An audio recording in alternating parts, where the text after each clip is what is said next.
Saludos a todos. Agradezco la invitación del Comité de Creación de Capacidades de la OLACEFS a través de la Contraloría General de Cuentas de Guatemala para participar en este curso de capacitación sobre ética y probidad. Es realmente un placer poder acompañarles. Si les parece, vamos a comenzar con una breve presentación, una breve ponencia. El tema de esta ponencia es ética jurídica en la rendición de cuentas. Me gustaría compartir con todos ustedes, en primer lugar, algunas nociones teóricas y conceptos clave sobre este tema. En segundo lugar, hablaremos de la ética pública, la transparencia y el control gubernamental. E introduciremos también brevemente las normas CISAI 130. Y por último, reflexionaremos sobre la ética y la integridad en el control gubernamental, considerando dos perspectivas o dos dimensiones fundamentales: la dimensión organizacional de las entidades de fiscalización y la dimensión individual de los auditores gubernamentales.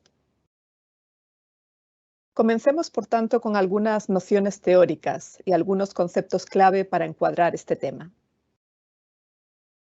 El Objetivo de Desarrollo Sostenible 16, en su meta 16.6, se refiere a la necesidad de contar con instituciones eficaces, transparentes y que rindan cuentas. La noción de rendición de cuentas se ha situado en los últimos años en el centro de los debates, tanto académicos como de la discusión pública, con respecto a las instituciones. Uno de los aspectos más discutidos sobre la rendición de cuentas tiene que ver con la transparencia y el acceso a la información. Además, se destaca la necesidad de que exista un efectivo control gubernamental, donde las entidades fiscalizadoras superiores juegan un papel fundamental, y también la necesidad de la participación ciudadana para hacer efectiva esa rendición de cuentas. Esta noción de rendición de cuentas es de naturaleza legal y técnico-administrativa, y vincula la rendición de cuentas con el cumplimiento de las normas legales existentes en cada contexto nacional y con el funcionamiento eficaz de las instituciones. Sin embargo, discusiones más recientes han destacado la necesidad de vincular la noción de rendición de cuentas con una discusión ética. Desde esta perspectiva se destaca que los modelos legales y técnico-administrativos tienen ciertas limitaciones para orientar la acción real de las organizaciones y de los servidores públicos. Esta noción técnico-administrativa no recoge la diferencia que existe entre las disposiciones legales, abstractas y generales, y las circunstancias reales y particulares en que se ejercen las funciones públicas. Además, los modelos legales y punitivos son reactivos, actúan a posteriori, después de la acción, y por lo tanto son insuficientes como criterios orientadores para la acción pública. Desde esta lectura se propone, por lo tanto, un concepto más amplio de rendición de cuentas que refuerce el papel de la responsabilidad ética de los actores, tanto individuales como colectivos. En este sentido, rendir cuentas busca no solo asegurar la eficiencia de las instituciones, sino que se convierte en una obligación, en un deber moral, en una responsabilidad moral, de acuerdo con ciertos ideales y valores democráticos. La contribución última de esta noción ética de la rendición de cuentas es generar y fortalecer la confianza en las instituciones. Veamos algunos conceptos clave. Ética jurídica, en un sentido estricto, tiene que ver con la ética en el ejercicio de la disciplina jurídica, pero más ampliamente se puede relacionar con lo que significa ser un buen profesional, sea tanto en el ámbito jurídico como en otro ámbito. Un buen profesional es aquel que conoce su actividad, que trata de determinar cuáles son los bienes de su profesión, cuáles son las excelencias y las capacidades que debes desarrollar para alcanzar esos bienes, y está dispuesto a hacerlo porque tiene vocación y porque se da cuenta de la importancia de su misión. La ética profesional es un aspecto fundamental también de la formación, de la capacitación. No se trata solo de conocer las leyes, las normas, sino de poner los conocimientos de esas normas, de la ley o del derecho, al servicio de los fines y los propósitos colectivos de una sociedad. El concepto de probidad es otro concepto fundamental, es uno de los principios que debe guiar el comportamiento de los funcionarios públicos y como tal está recogido en el marco constitucional y legal de algunos países. Por ejemplo, en el artículo 8 de la Constitución de Chile se prescribe que el ejercicio de las funciones públicas obliga a sus titulares a dar estricto cumplimiento al principio de probidad en todas sus actuaciones, si bien dicho principio no se define expresamente. En general, entendemos la probidad como moralidad, integridad y honradez en las acciones. Se opone con frecuencia el concepto de probidad a la noción de corrupción, entendida como falta de probidad. La probidad no se limita a las instituciones del Estado, sino que debe regir en toda la comunidad. El comportamiento ético es propio del ser humano y como tal debe estar presente tanto en la conducta pública como en la conducta privada. Sin embargo, la falta de probidad de quienes ejercen funciones públicas, de quienes actúan en representación de instituciones del Estado, tiene mayor gravedad por su efecto multiplicador y porque afecta a la confianza pública. Por último, la noción de integridad pública la definiremos de acuerdo con la definición proporcionada por la OCDE como la alineación consistente con y el cumplimiento de los valores, principios y normas éticos compartidos para mantener y dar prioridad a los intereses públicos por encima de los intereses privados en el ejercicio de funciones públicas. Hablemos de ética pública, transparencia y control gubernamental. Como decíamos, la falta de probidad y la percepción de corrupción afectan negativamente la confianza de los ciudadanos en las instituciones, tal y como se muestra en este gráfico. En este sentido, la integridad pública se convierte en un pilar fundamental del funcionamiento efectivo de las instituciones. Un cambio que ha ocurrido en los últimos años es que los enfoques tradicionales para dar respuesta a la falta de probidad y a la corrupción, basados en la creación de mayor número de normas, en la observancia más estricta y el cumplimiento más firme de dichas normas, ha mostrado una eficacia limitada. En este sentido, una respuesta más estratégica y sostenible contra la corrupción y contra la falta de probidad es fortalecer la integridad pública. La integridad es uno de los pilares fundamentales de las estructuras políticas, económicas y sociales y, por lo tanto, es esencial para el bienestar económico y social, así como para la prosperidad de los individuos y de las sociedades en su conjunto. El cambio de estos enfoques tradicionales basados en las normas, en el cumplimiento de las normas, en la observancia estricta de las normas, evoluciona hacia enfoques más integrados y estratégicos que promuevan una cultura de ética y de integridad en toda la sociedad. Un buen ejemplo de este tipo de enfoques es la reciente recomendación de la OCDE sobre integridad pública, que tiene tres pilares fundamentales. Por una parte, la existencia de sistemas de integridad en vez de medidas ad hoc o específicas, sistemas de integridad que se basan en el compromiso, en altos estándares que recogen valores éticos y de decoro personal, elementos de responsabilidad y coordinación, es decir, los organismos del sector público se coordinan entre ellos y las responsabilidades están claramente definidas.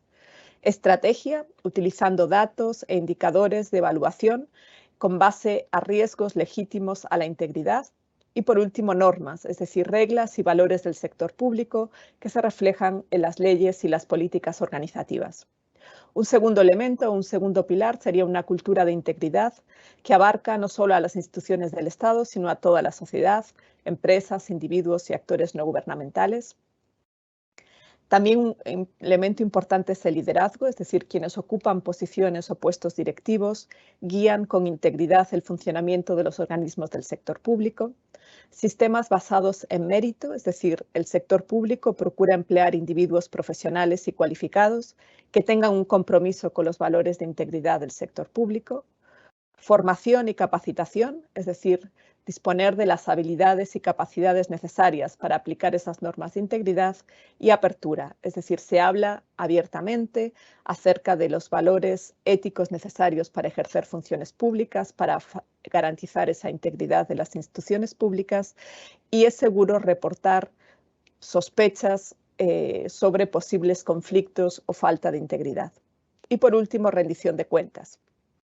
Un primer elemento, por supuesto, es la supervisión, incluyendo el papel fundamental de las entidades de fiscalización, de los órganos de supervisión, de las agencias de cumplimiento normativo, de los tribunales administrativos. Un segundo elemento importante es la gestión de riesgos, es decir, existen sistemas eficaces que monitorean y controlan riesgos a la integridad de los organismos y las instituciones del Estado. Elementos de sanción, cuando se identifican violaciones a la integridad, y por último elementos de participación, es decir, gobiernos transparentes y abiertos donde se permite la participación de todas las partes interesadas. A continuación hablemos brevemente sobre las normas ISAI 130. Uno de los aspectos fundamentales que se recogen en ISAI 130 es justamente que el entorno de la auditoría del sector público es diferente del sector privado y, por lo tanto, la comunidad internacional de entidades de fiscalización necesita su propio código de ética. Un código de ética que proporciona a las entidades de fiscalización y al personal que trabaja para dichas entidades de un conjunto de valores y principios en los que pueden basar su comportamiento. Las normas ISAI 130 fueron desarrolladas inicialmente en una primera versión como ISAI 30. Esta primera versión fue adoptada en el Congreso Internacional de las Entidades de Fiscalización celebrado en 1998 en la ciudad de Montevideo. Posteriormente, en 2013, se inició un proceso de revisión y la versión actual de ISAI 130 fue ratificada y aprobada en el Congreso Internacional de las Entidades de Fiscalización Superior celebrado en Abu Dhabi en 2016. Posteriormente, con la institución del marco INTOSAI de pronunciamientos profesionales, se recatalogó ese ISAI 30 como ISAI 130 y se realizaron algunos cambios editoriales en el año 2019. Una de las novedades fundamentales de esta revisión de las normas ISAI 30 hasta la versión actual ISAI 130 adoptada en 2016 es que se incorpora la dimensión organizacional. Es decir, las entidades de fiscalización tienen un papel que desempeñar en el establecimiento de una cultura ética para la organización, de modo que el personal no se quede solo a la hora de gestionar y afrontar dilemas éticos. Las entidades de fiscalización, como instituciones, como organizaciones, deben aplicar controles de seguimiento para ayudar a mitigar los riesgos de integridad y los riesgos éticos, y también pueden realizar evaluaciones y revisiones internas y externas para identificar posibles vulnerabilidades y para recomendar medidas para fortalecer la integridad y la ética en el funcionamiento de las entidades y en la actuación de los auditores gubernamentales. Es importante destacar también que existen recursos disponibles para ayudar a las entidades de fiscalización a implementar las normas ISAI 130. Por ejemplo, en el contexto de Eurosai se han desarrollado varios materiales. En el año 2017 se desarrolló una guía para apoyar la implementación de las normas ISAI 130 y posteriormente en el año 2021 se desarrolló un modelo de madurez ética para las entidades de fiscalización superior, que es una herramienta que puede utilizarse justamente cuando las entidades de fiscalización realizan este tipo de autoevaluaciones, de revisiones internas y externas para identificar los avances y el progreso en el fortalecimiento de los sistemas de monitoreo y gestión de la integridad y de la ética.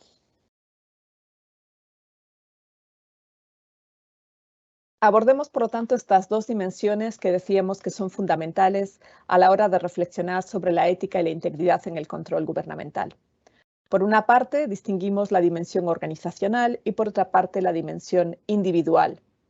Justamente las normas ISAI 130 identifican estos requisitos organizacionales para cada uno de los valores esenciales que deben mantener y asegurar en el ejercicio de sus funciones los auditores gubernamentales. De acuerdo con las normas ISAI 130, los requisitos organizacionales desde el punto de vista ético de las entidades de fiscalización superior son, en primer lugar, adoptar y aplicar un código de ética. En segundo lugar, promover una cultura ética dentro de las organizaciones y enfatizar la importancia de los valores éticos fundamentales reconocidos en las normas ISAI 130. En tercer lugar, los niveles directivos de las entidades de fiscalización deben establecer las pautas de comportamiento ético, dando ejemplo a través de sus actuaciones. En cuarto lugar, se debe exigir a todo el personal el compromiso de tener siempre una conducta coherente con los valores y los principios expresados en el Código de Ética, y se debe apoyar al personal de las entidades de fiscalización para facilitar la comprensión de los códigos de ética y para facilitar su aplicación en la práctica. En quinto lugar, las entidades de fiscalización deben poner en práctica sistemas de control de la ética para identificar y analizar riesgos, vulnerabilidades, para mitigarlos y para apoyar el comportamiento ético del personal y hacer frente a los posibles incumplimientos. Y por último, las entidades de fiscalización deben establecer procedimientos para poder abordar los conflictos que se identifiquen entre los requisitos y las normas éticas recogidas en sus códigos de ética y la actuación práctica de los funcionarios de la institución.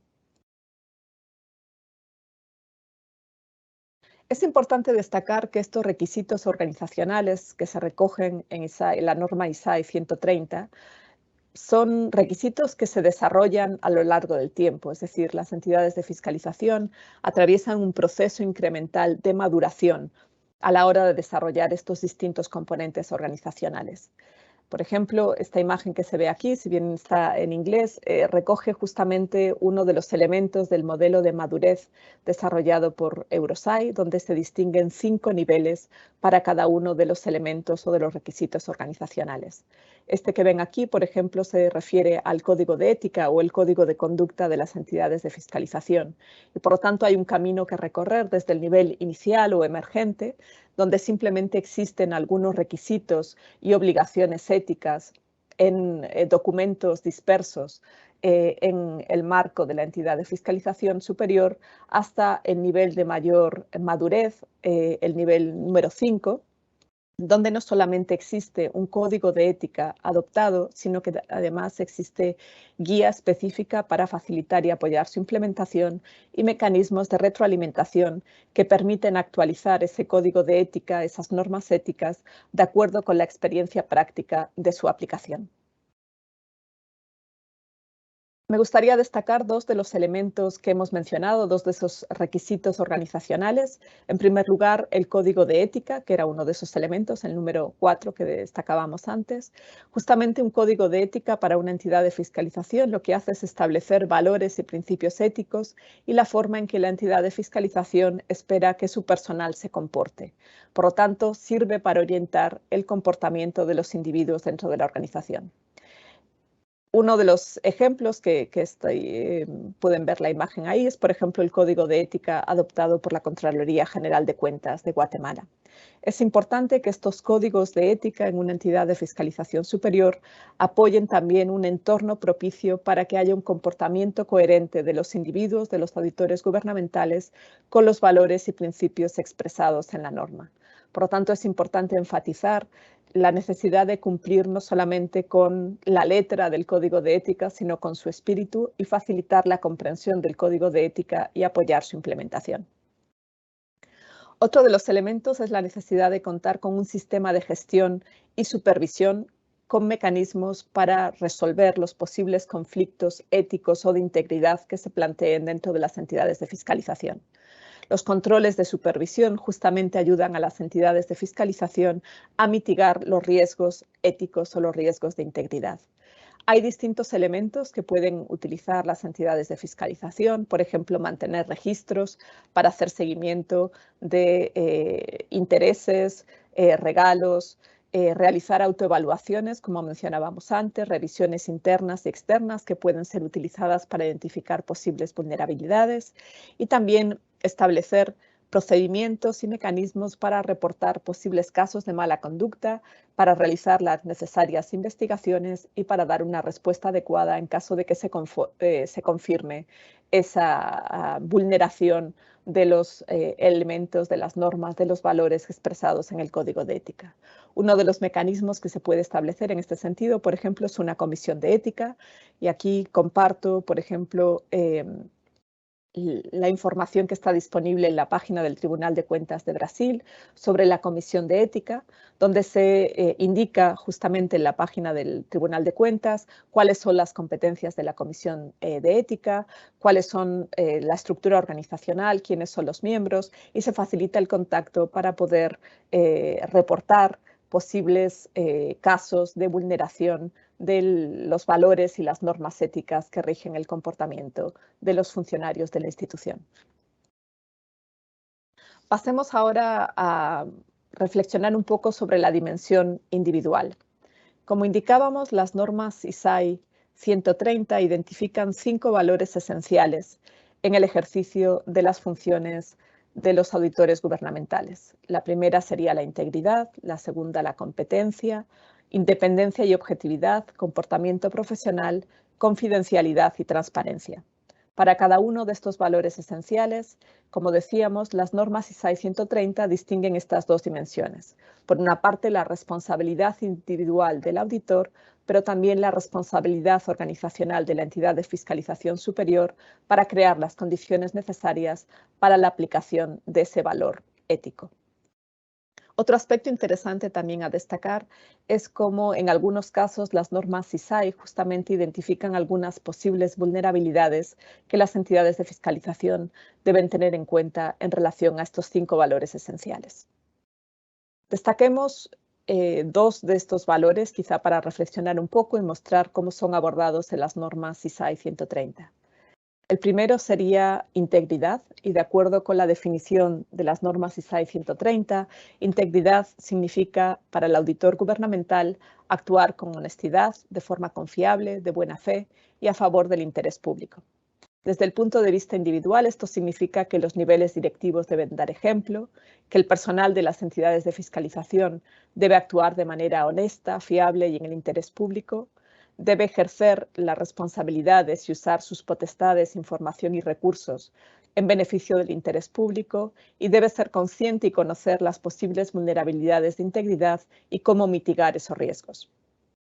Algunas de esas vulnerabilidades tienen que ver, por ejemplo, con la aceptación de regalos o incentivos económicos, con el abuso del poder o las potestades en el ejercicio de esas funciones de control gubernamental en beneficio personal, participación en actividades políticas, en grupos de presión, de cabildeo, acceso a información sensible o confidencial, o incluso circunstancias relacionadas con la vida privada del personal de las entidades de fiscalización o con actividades de carácter financiero que pueden entrar en conflicto con los intereses de las entidades de fiscalización y con el ejercicio de las funciones de auditoría y de control gubernamental.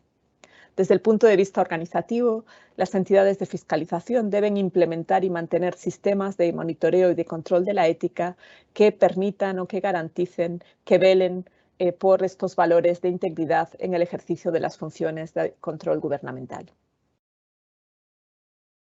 Otro de los valores fundamentales es el de la confidencialidad y la transparencia, que de acuerdo con las normas ISAI 130 se define como la necesidad de proteger la información en forma adecuada, equilibrando este actuar con la necesidad de transparencia y rendición de cuentas.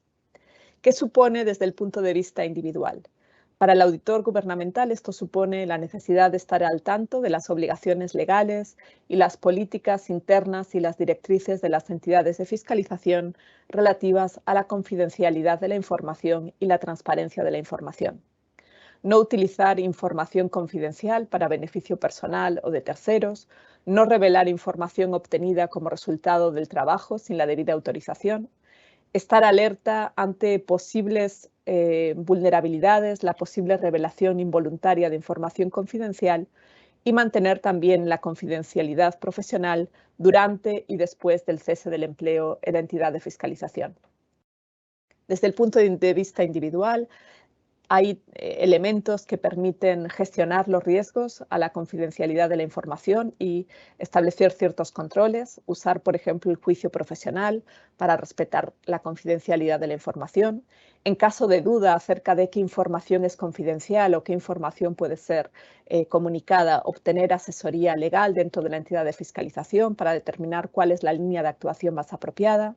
mantener la confidencialidad dentro del entorno familiar y social, incluido en las redes sociales o los medios de comunicación. Esto es un elemento muy importante, especialmente ahora con la importancia de las redes sociales y de los medios para comunicar las actuaciones de las entidades de fiscalización, y también asegurar la confidencialidad y la seguridad en los sistemas de información y comunicación, en los soportes de datos electrónicos y la confidencialidad de las contraseñas. Desde el punto de vista organizacional, las entidades de fiscalización pueden también poner los mecanismos necesarios para garantizar la confidencialidad de la información y al mismo tiempo la transparencia. Por ejemplo, políticas de comunicación adecuadas con las partes interesadas, enfatizar la importancia de la confidencialidad, introducir estos elementos también en la capacitación que se da al personal y realizar informes sobre el cumplimiento de las reglas de confidencialidad dentro de las entidades de fiscalización. La importancia de estos valores, todos ellos, pero estos que hemos destacado, por ejemplo, de integridad, de confidencialidad, de transparencia, de competencia, de comportamiento profesional, han quedado de manifiesto durante este último periodo de 2 años, donde las entidades de fiscalización se han visto en la necesidad de dar una respuesta ágil ante la situación de la pandemia del COVID-19 y se han desarrollado nuevos enfoques de auditoría, en muchos casos en tiempo real. Y esto supone desafíos también desde el punto de vista de la recogida de información, de la confidencialidad de la información y de la necesidad de actuar con integridad. Un ejemplo de cómo se han abordado estos desafíos, que no son solamente técnicos, sino son también desafíos desde el punto de vista ético, desde el punto de vista de la integridad, nos lo proporciona el Auditor General de Sudáfrica, donde se desarrollaron 3 auditorías especiales en tiempo real centradas en las respuestas a la pandemia del COVID-19 y justamente se elaboró un manual para orientar a los auditores para garantizar el cumplimiento de las normas éticas y de las normas de auditoría en el desarrollo de estos trabajos de fiscalización.